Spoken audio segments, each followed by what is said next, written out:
queria dizer para você sobre esse nosso trabalho, de apresentar sempre as mensagens dos nossos cultos.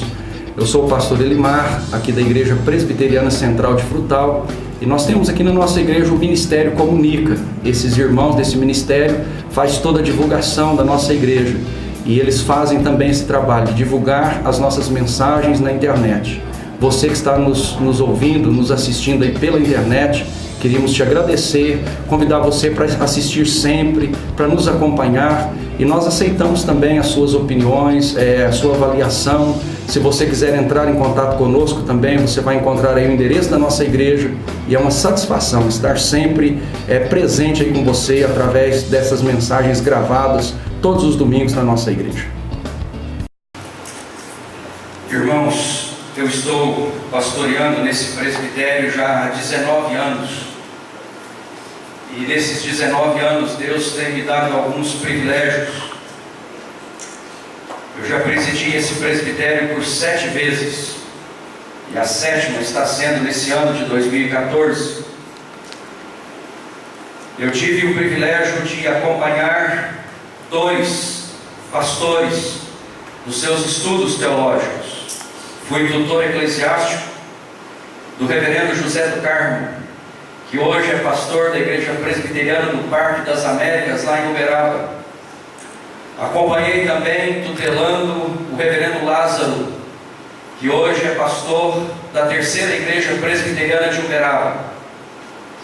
E Deus me deu o privilégio de tutelar o Wesley. Nós enviamos o Wesley para o seminário e o ano passado ele concluiu o 1º ano dos seus estudos. E ele está no 2º ano do seminário lá em Goiânia. O tutor eclesiástico é aquele que acompanha o estudante do seminário. Acompanhamos através de telefonemas, de contatos, ficamos sabendo do andamento dele lá, da sua vida acadêmica. Somos a ligação do presbitério com o seminário. E tem sido um privilégio tutelar o Wesley. Eu espero que daqui mais alguns anos eu possa participar com ele da ordenação dele ao sagrado ministério. E hoje ele está conosco. E é um privilégio, um prazer para o tutor receber o tutelado na sua igreja e ouvir esse tutelado pregando a palavra de Deus. Então eu convidei com muito carinho o meu tutelado Wesley para transmitir o recado de Deus para os nossos corações nesta noite. A palavra que ele vai ler é a palavra viva de Deus. Pedimos unção dos céus sobre a mente, o coração e os lábios desse moço. Pedimos fogo do Espírito Santo de Deus ardendo dentro de você, para que essa mensagem seja eficaz, impactante, consoladora para todos nós nesta noite. Ouçamos o que o Senhor tem a nos dizer através do seminarista Wesley.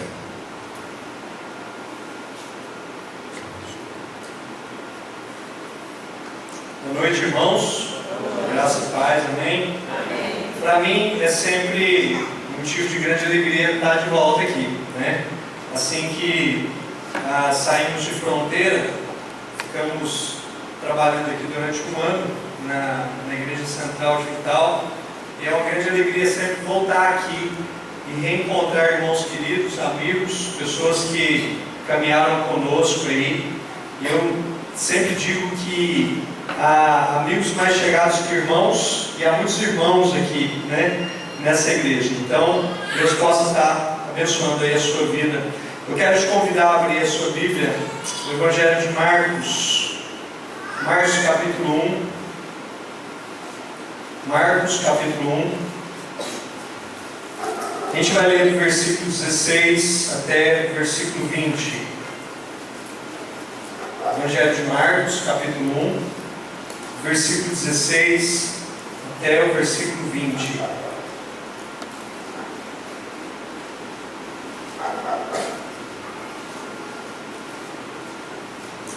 Todos acharam? Amém? Marcos 1, 16 a 20, diz assim: caminhando junto ao mar da Galileia, viu os irmãos Simão e André, que lançavam a rede ao mar, porque eram pescadores. Disse-lhes Jesus: vinde após mim, e eu vos farei pescadores de homens. Então eles deixaram imediatamente as redes e o seguiram.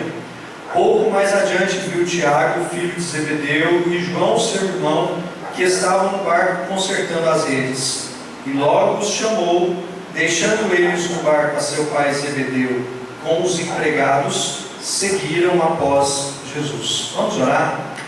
Deus, nós pedimos ao Senhor que o Senhor fale no nosso coração nessa noite, e que seja, Deus, palavra do Senhor mesmo para as nossas vidas, porque sabemos que somente a Tua palavra pode falar ao nosso coração e transformar as nossas vidas, Pai.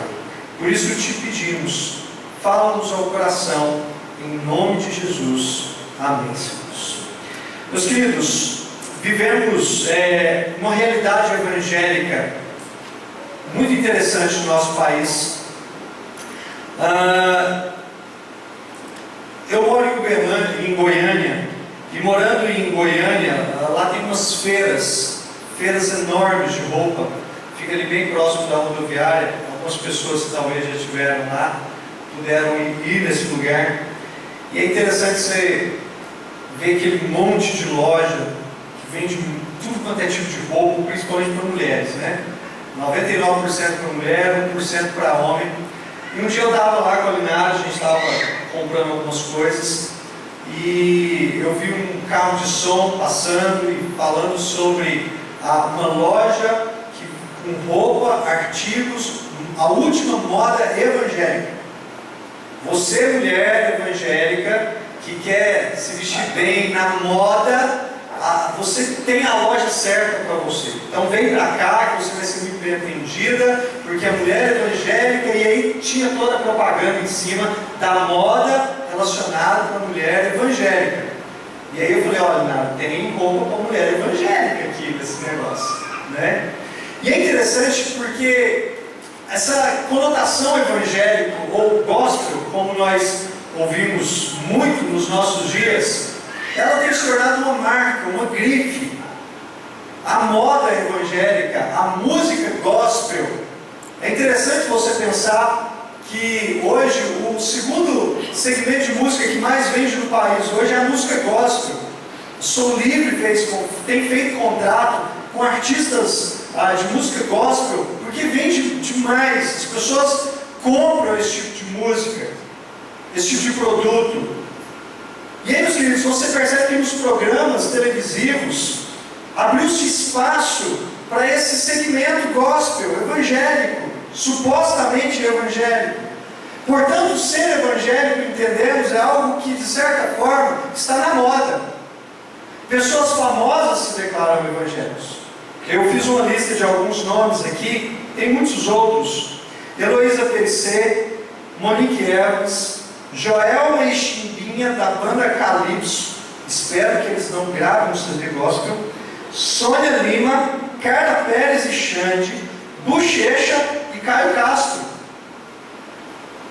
Essas são pessoas que vão para a mídia e se declaram evangélicos, alguns até presbiterianos.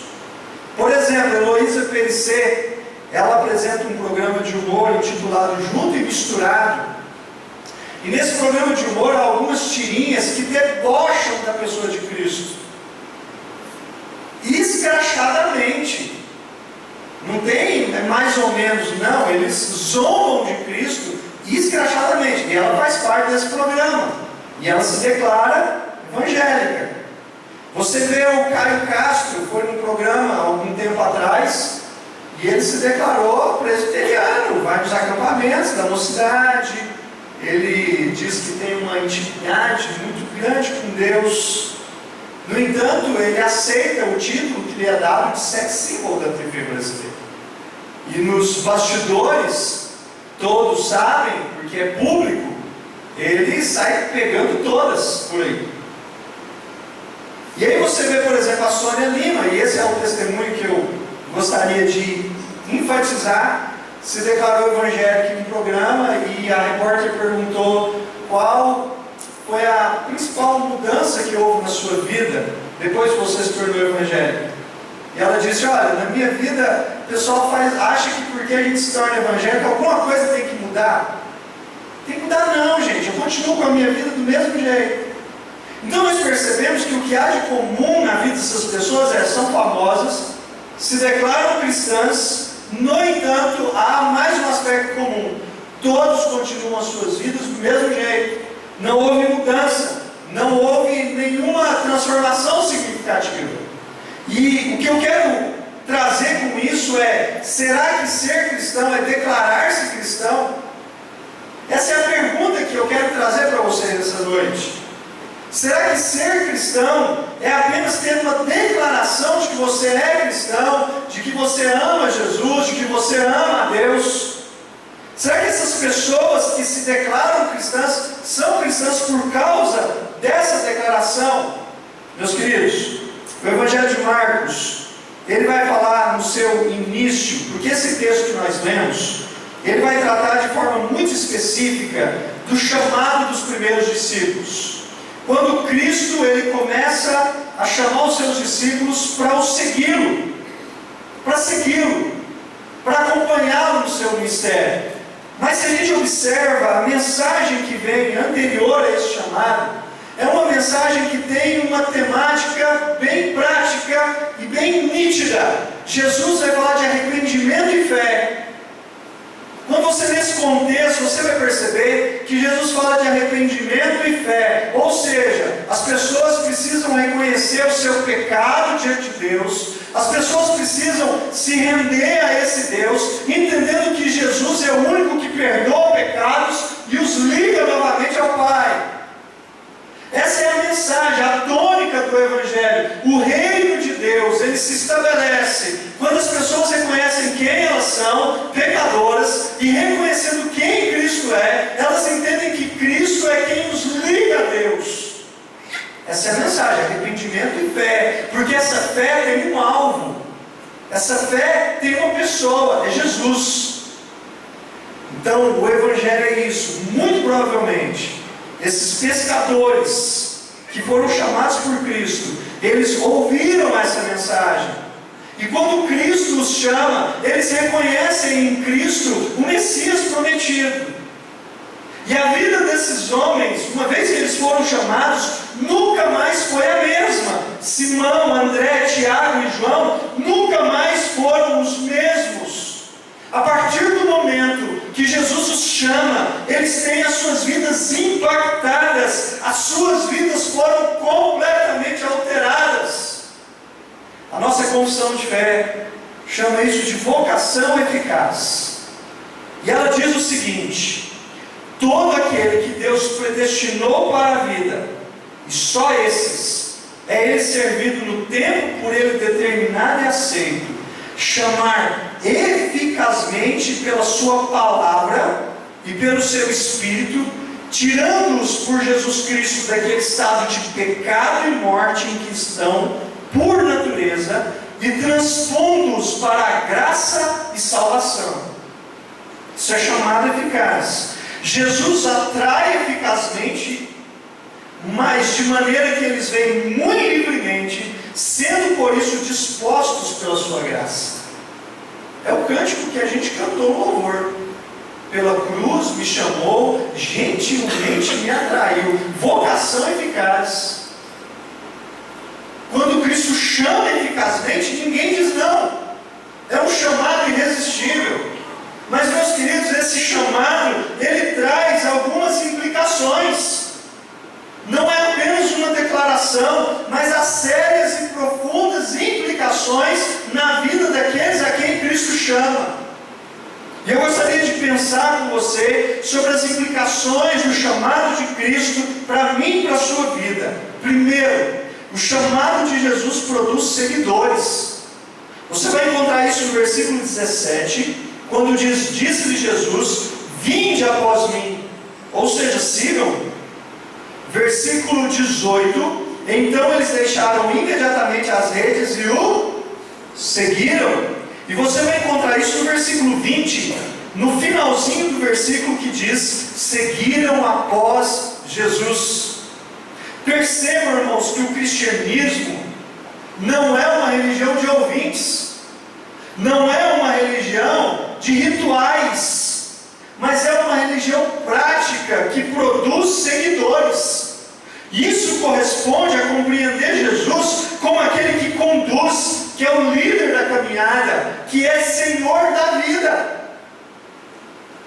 No dia a dia, há vários momentos da sua vida que você permite que pessoas conduzam a sua vida. Quando você entra num táxi, você coloca a sua vida na mão do motorista de táxi. Quando você entra dentro de um avião, querido, você está colocando a sua vida nas mãos do piloto do avião. Você está permitindo que ele te conduza. Seria muito interessante se o piloto do avião pegasse o microfone e falasse: sejam todos muito bem-vindos ao nosso voo, façam todos uma boa viagem. E olha, eu quero compartilhar com vocês que eu estou emocionado, estou aqui até tremendo. Meu primeiro voo tripulado. Meu primeiro voo tripulado, vocês vão me acompanhar nessa aventura. Meu querido, no dia 13 de janeiro de 2012, aconteceu uma tragédia, meus filhos. Porque aquele navio Costa Concórdia estava passando perto da ilha de Giglio, na Itália, quando aquele navio se chocou com rochas, e aquele navio veio a naufragar. Havia mais de 4.200 pessoas a bordo. E sabe o que aquele que estava conduzindo aquelas vidas fez? Correu, deu no pé, ficou famoso aquela conversa entre eles, quando o seu superior pedia para ele voltar: volte imediatamente para o barco. E ele não voltou. Agora, meu querido, se é importante quem conduz a nossa vida nesse sentido, imagine aquele que conduz a nossa vida espiritual, meu querido. Muitas pessoas não param para pensar na seriedade disso. E eu quero te dizer que nesse aspecto não existe neutralidade. Ou a sua vida é guiada e dirigida por Deus, ou qualquer outra coisa está conduzindo a sua vida, inclusive você mesmo. Mas sempre há alguém que conduz a sua vida nessa caminhada. O que significa deixar Cristo conduzir a sua vida? Ser um seguidor de Cristo. Você precisa entender que Jesus é um modelo a ser seguido e não apenas apreciado. Há muitas pessoas que apreciam Cristo, têm simpatia por Jesus. Albert Einstein era um grande apreciador da pessoa de Jesus, grande líder da religião hindu. Meus queridos, ele era um profundo admirador de Cristo. Dizia que via na pessoa de Jesus um ser iluminado. Há pessoas que escrevem a respeito de Cristo com profunda admiração. Há livros sendo escritos por pessoas que não deixam Cristo conduzir as suas vidas, mas reconhecem nas palavras de Jesus coisas boas. Como viver melhor, baseado no Sermão da Montanha. Como administrar bem, baseado na administração de Cristo. Como ter uma vida emocional saudável, baseado nos próprios conflitos que Jesus passou e não deixou com que aquilo influenciasse a sua vida. Mas nem sempre essas pessoas são pessoas que permitem Cristo conduzir as suas vidas, elas apenas o admiram. E ser cristão não é ser um admirador, mas ser cristão é ouvir a voz de Cristo e permitir com que Cristo conduza a sua vida. É aquela palavra de Cristo: eles são minhas ovelhas porque ouvem a minha voz. Sabe, meus queridos, o apóstolo Paulo, em 1 Coríntios 11:1, vai dizer: sede meus imitadores, como eu sou de Cristo. Paulo imitava o Senhor Jesus. Quem é o discípulo de Cristo? É alguém que o tem como modelo. Vir após que está no versículo que nós lemos significa caminhar com. É uma atualização de Gênesis 17:1 que diz o seguinte: eu sou o Deus Todo-Poderoso, anda na minha presença e ser perfeito. Andar na presença de Cristo é permitir que Ele te conduza. É mais do que pertencer a uma religião, é mais do que ser um santarrão, é mais do que ser um presbiteriano, um batista, um assembleiano. É deixar Cristo conduzir a sua vida. O propósito de Deus é te vincular a Cristo, é te tornar semelhante a Ele. Isso está muito claro em Romanos 8:29. Porquanto aos que de antemão conheceu, também os predestinou para serem conformes à imagem de seu Filho. Entenda uma coisa: ninguém se torna cristão simplesmente porque se declara um cristão, mas porque é um seguidor de Jesus. Porque ele se torna um seguidor, ele deixa Cristo conduzir a história da sua vida. E eu gostaria de te perguntar nessa noite, meu querido: com você é assim? Você teria condições de olhar para dentro de você e perceber se você apenas faz uma declaração de fé em Jesus, ou se você realmente permite que Cristo conduza a trajetória da sua vida, que Cristo te conduza por essa estrada da vida. Enquanto você caminha, você pode olhar para a sua vida e dizer: não, é Cristo que conduz a minha história, é Cristo que conduz a minha vida. Porque esse é um aspecto daqueles que são seguidores, aqueles que são chamados de Cristo Jesus. O segundo aspecto daqueles que são chamados é que o chamado de Jesus produz pescadores de homens. Você encontra isso no versículo 17, que diz: vinde após mim, e eu vos farei pescadores de homens. Jesus revela claramente o seu propósito. Na nova tradução da linguagem de hoje, está dizendo o seguinte: venham comigo e eu vou ensinar vocês a pescar gente. Os antigos falavam assim: você precisa ser um ganhador de almas. O que é isso, meus queridos? Isso é evangelizar. Isso é falar do amor de Deus. Isso é tirar pessoas que estão vivendo completamente longe da graça de Deus, pessoas que não conhecem o Evangelho, e lançar luz nessas vidas. É resgatar pessoas através da palavra de Deus do inferno. Certa vez alguém disse que evangelizar é um mendigo contando a outro mendigo aonde encontrar pão. Olha, eu fui saciado. Deus saciou a minha fome de vida espiritual. E deixa eu te falar, existe pão para você também. É necessário, irmãos, que a igreja desperte para essa realidade, porque evangelismo precisa ser um estilo de vida. Não precisamos de campanhas evangelísticas, não precisamos do dia da evangelização. A gente até pode fazer essas coisas, desde que isso seja um respaldo para o nosso estilo de vida. Mas se a evangelização da igreja se limita a essas coisas, tem algo errado.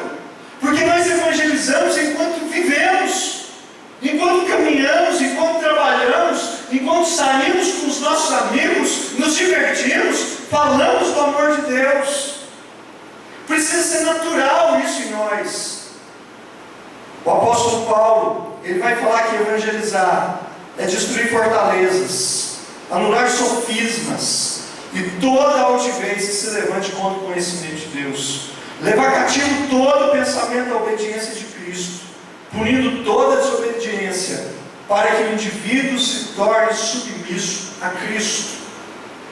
Para o apóstolo Paulo, evangelizar é como se fosse uma briga, como se fosse uma luta que acontece na mente, aonde nós vamos lutar para que aquele pensamento vão, contrário a Deus, seja substituído pela palavra de Deus.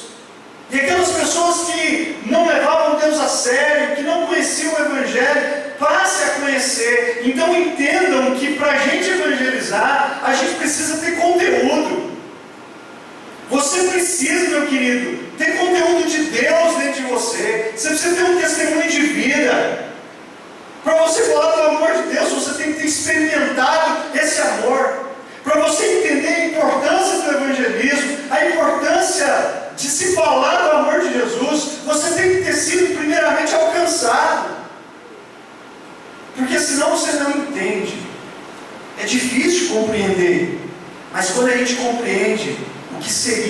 nós, sem Jesus, a vida miserável que tínhamos sem Cristo, aí a gente compreende a necessidade de falar desse amor para as pessoas que estão vivendo completamente longe da graça de Deus.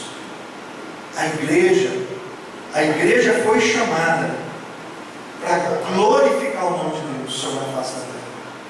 E um dos aspectos que a igreja tem para glorificar o nome de Deus é através do evangelismo. Pedro, capítulo 2, versículo 9, diz o seguinte: vós, porém, sois raça eleita, sacerdócio real, nação santa, povo de propriedade exclusiva de Deus. Olha que maravilha! Legal, a gente enche o peito quando a gente ouve isso. Raça eleita, sacerdócio real, importante, nação santa, povo de propriedade exclusiva de Deus. Ele está falando isso para a igreja. Aí a gente enche o peito, mas ele fala de um propósito no final do texto, quando ele diz: a fim de proclamardes as virtudes daquele que vos chamou das trevas para a sua maravilhosa luz. Meu querido, o fato de Deus ter nos chamado como igreja é para cumprir com o propósito de anunciar. Quem somos nós no corpo de Cristo? Nós somos aqueles que anunciamos a palavra de Deus para o homem pecador, e oramos para que o Espírito Santo de Deus complete essa obra de salvação, e que essa palavra germine e gere frutos de arrependimento. Sabe o que eu percebo, irmãos? Que falta o mesmo sentimento de Paulo em nós, como igreja.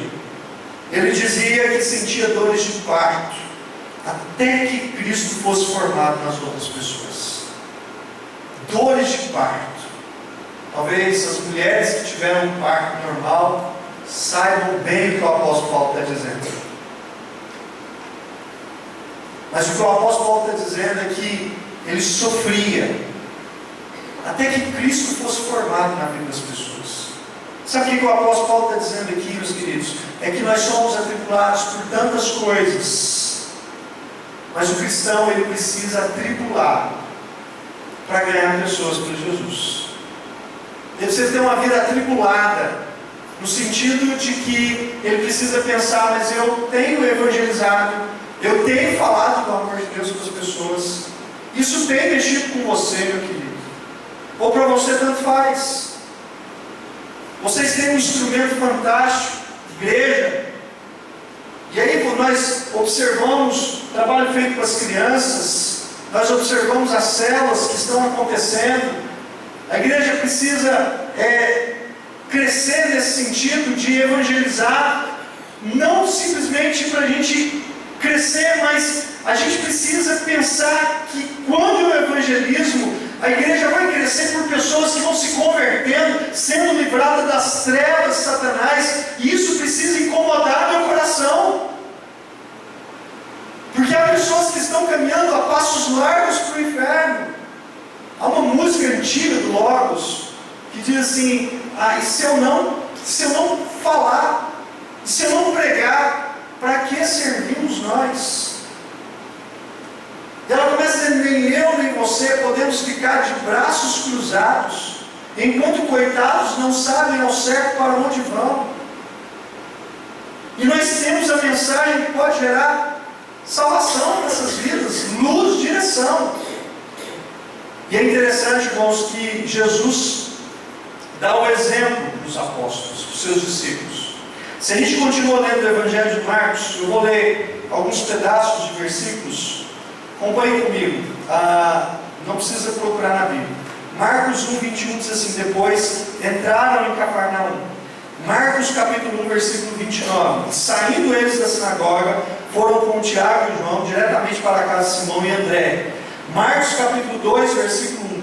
Dias depois entrou Jesus de novo em Cafarnaum. Marcos capítulo 3, versículo 1. De novo entrou Jesus na sinagoga. Observe os verbos: entraram, saindo e entrou. Esses textos que eu li têm esses verbos. O que esses verbos têm em comum? Um senso de movimento. Nós entendemos que Cristo, é como se Cristo tivesse dito para os seus discípulos: olha, eu vou mostrar para vocês como ser um pescador de homens. Sabe como? Vocês precisam se movimentar, ir ao encontro do homem pecador, entrando, saindo, indo atrás, e entra, e sai, e vai de novo, e vai ao encontro desse homem pecador, porque esse homem pecador, ele não quer vir ao encontro de Cristo. Então nós vamos ao encontro dele com a mensagem de salvação. O que é ser um pescador de homens? É ir ao encontro do homem pecador com a mensagem, a única mensagem que pode gerar vida eterna nesse coração. E todos aqueles que são chamados por Cristo são desafiados a essa missão. Isso não é para uma mão de obra especializada, mas é eu e você, todos aqueles são chamados para ir ao encontro do homem pecador. Nesse sentido, Cristo toca os leprosos, porque ele está indo ao encontro do homem pecador. Nesse sentido, Jesus fala com a mulher adulta. Nesse sentido, Jesus vai de encontro com os endemoniados. Jesus leva essa mensagem para a salvação dessas vidas.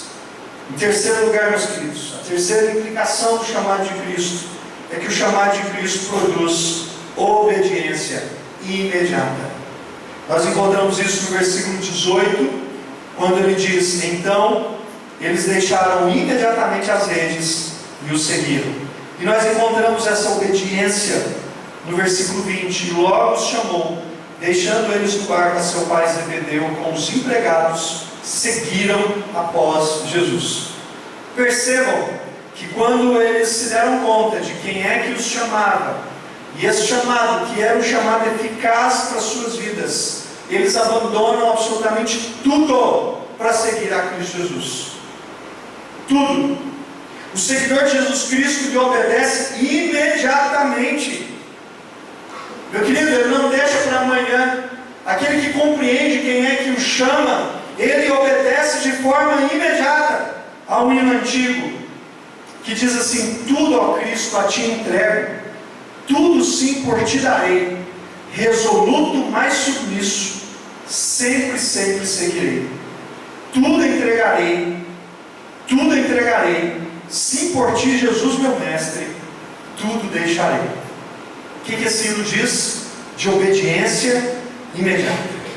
Eu quero te dizer, meu querido, que essa obediência é uma consequência natural na vida de alguém que foi chamado por Cristo Jesus. Esses homens do texto que nós lemos, eles redefinem as suas vidas, replanejam as suas agendas, eles deixam tudo para trás e obedecem imediatamente. Para eles não havia obstáculos, os peixes, os barcos, a sociedade. Aprendemos aqui, meus queridos, que o chamado começa com arrependimento e fé e desemboca em uma vida de obediência. Vida de obediência. Obedecer é a síntese de alguém que foi chamado por Cristo. Em Marcos capítulo 3, versículo 14, está escrito: então designou 12 para estarem com ele e para os enviar a pregar. Percebam que esses que foram chamados agora estão com Cristo e vão para o campo missionário para pregar o Evangelho. E nós sabemos o fim dessa história. Nós sabemos que esses homens que receberam esse chamado levaram essa obediência até as últimas consequências. E após a morte e ressurreição de Cristo, eles assumiram o trabalho da igreja que se estabeleceu. E ali eles conduziram a igreja com lutas, perseguições. E todos os apóstolos, com exceção de João, foram martirizados. Alguns foram cerrados ao meio, outros passaram ao fio da espada. Teve um que foi crucificado de cabeça para baixo, decapitados. Meus queridos, esses homens obedeceram até a última consequência. Eles se entregaram as suas vidas por completo a essa obra, ao reino de Deus, ao estabelecimento do reino de Deus. E Hebreus vai dizer o seguinte: homens dos quais o mundo não era digno, quais o mundo não era digno. Eu gostaria que você pensasse nessa noite sobre a sua vida, meu querido. Você que se declara cristão, você de forma bem pessoal, analise dentro do seu coração. Você que diz assim: eu sirvo a Cristo. Essas implicações do chamado de Cristo fazem parte da sua vida. Você é alguém que já compreendeu que o Evangelho não é apenas uma declaração de fé, mas que o Evangelho ele precisa impactar e permear todos os aspectos da sua vida. Você conseguiu compreender que o Evangelho não é apenas mais uma religião, mas o Evangelho é um estilo de vida. Um estilo de vida que te leva a sérios comprometimentos. Seríssimos comprometimentos. Portanto, se você se declara cristão, pense comigo nessa noite. Se você é uma pessoa que já se tornou um seguidor de Cristo e deixa Cristo conduzir a história da sua vida, ou se é você mesmo, ou se é qualquer outro Deus que você criou para você. Se você foi chamado por Cristo, então você já compreendeu a sua missão de ser um pescador de homens. E você abre mão do seu, às vezes até do seu próprio conforto, para anunciar o Evangelho de Cristo. Isso não é um peso, mas é um privilégio. E se você já foi chamado por Cristo, então você já compreendeu, meu querido, que você precisa obedecê-lo de todo o coração. Porque a obediência faz parte da vida daqueles que são chamados por Cristo Jesus. Ser cristão não é frequentar uma igreja, não é fazer uma declaração, mas ser cristão é viver o Evangelho de forma integral. Que Deus te abençoe, que Deus tenha misericórdia de mim e de você, para que a gente possa ser cristão de verdade, porque esse é o propósito de Deus para as nossas vidas. Amém? Vamos orar? Deus, nós agradecemos o Senhor por essa mensagem, pela palavra do Senhor, Pai, que fala tão ricamente aos nossos corações e nos desafia, como nos desafiou nessa noite. Nos ajuda, Deus, a vivermos para a Tua glória, a vivermos uma vida verdadeira, cristianismo de fato e de verdade, e não apenas da boca para fora ou de aparência. Fala ao nosso coração e que a Tua palavra nos molde, conforme a Tua vontade, conforme o Teu querer. Em nome de Jesus que nós oramos. Amém e amém, Senhor.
Senhor,